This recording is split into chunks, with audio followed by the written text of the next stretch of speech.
नमस्कार साथियों, एक बार फिर से आप सभी का हार्दिक स्वागत है आपके अपने यूट्यूब चैनल रेवतराज मैथमेटिक्स पर। साथियों, रीट परीक्षा 2025, जी हाँ साथियों, रीट पात्रता परीक्षा के संबंध में न्यूज है।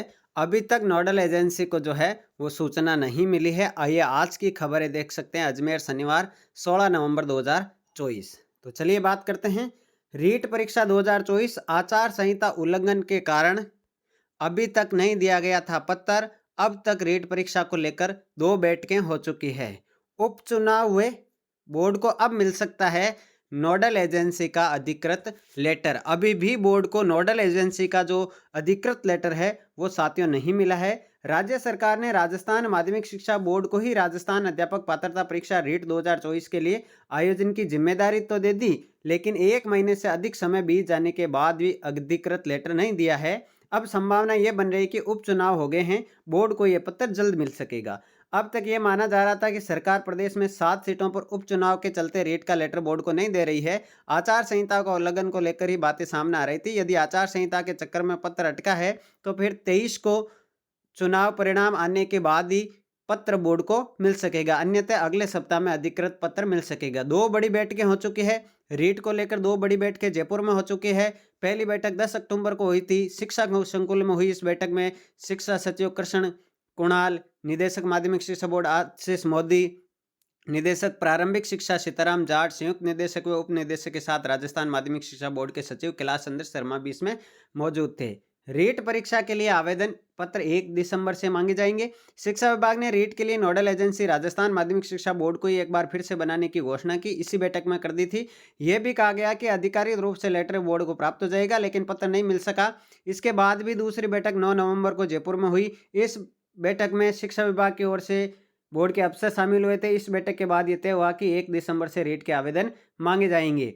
अधिकृत पत्र भी जल्द देने की बात हुई, लेकिन 14 नवंबर तक भी बोर्ड को पत्र नहीं प्राप्त हुआ। अब 3 दिन सरकारी छुट्टियां हैं, ऐसे में अगले सप्ताह ही फिर संभावना बनती है, यानी कि साथियों अगले सप्ताह ही बोर्ड को यह अधिकृत लेटर जो है मिल सकेगा। चलिए एक और न्यूज है। 10 लाख अभ्यर्थियों पर एक दिन में हो जाएगी रीट। जी हाँ साथियों, यदि 10 लाख 11 लाख के आसपास आवेदन आते हैं इस बार रीट में, तो एक ही दिन में आपकी परीक्षा जो है वो हो सकती है। यानी अलग अलग शिफ्ट में परीक्षा ना होकर के एक ही पारी में, एक पारी में प्रथम पारी में आपकी लेवल फर्स्ट की हो जाएगी और सेकंड पारी में आपकी लेवल सेकंड की हो जाएगी। फरवरी में परीक्षा संभावित। एक पखवाड़े के बाद राजस्थान माध्यमिक शिक्षा बोर्ड प्रशासन आगामी 6 माह तक व्यस्त रहेगा। सरकारी आदेश मिलने पर बोर्ड को फरवरी में प्रस्तावित रीट 2024 की तैयारियों में जुटना होगा। इसके साथ ही जनवरी में बोर्ड की प्रायोगिक परीक्षाएं जनवरी में करवानी है। मार्च के प्रथम सप्ताह से बोर्ड परीक्षाओं के आयोजन तथा मई व जून के परिणाम निकाला जाना है। शिक्षा मंत्री मदन दिलावर की परीक्षा आवेदन प्रक्रिया 1 दिसंबर से शुरू किए जाने के ऐलान के बाद बोर्ड प्रशासन ने तैयारियां शुरू कर दी है। अब इनका क्या कहना है देखिए। सरकार से अनुमोदन मिलने का इंतजार है। अनुमानित 10 लाख बच्चे रीट व बोर्ड की 10वीं 12वीं कक्षाओं की परीक्षाओं में करीब 20 लाख अभ्यर्थी बैठेंगे। ऐसे में अभी से तैयारियां शुरू कर दी गई है। कैलाश चंद्र शर्मा, सचिव माध्यमिक शिक्षा बोर्ड राजस्थान अजमेर। तो साथियों अभी यानी कि बोर्ड को नोडल एजेंसी का अधिकृत पत्र नहीं मिला है। उम्मीद कर रहे हैं कि इस महीने में आपके 23-24 तारीख तक जो है ये लेटर मिल जाए और उसके बाद जो है रीट की विज्ञप्ति जारी हो जाए। कह तो रहे हैं कि ये फरवरी में एग्जाम करवा देंगे। यदि अभी भी देरी होती है लेटर मिलने में या बोर्ड को कोई सूचना नहीं दी जाती है तो फिर ये परीक्षा जो है आगे भी खिसक सकती है। आप अपनी तैयारी करते रहें। आपकी क्या राय है परीक्षा को लेकर कमेंट बॉक्स में ज़रूर बताइएगा। मिलते हैं साथियों अगले वीडियो में, तब तक के लिए जय हिंद, जय भारत, थैंक यू।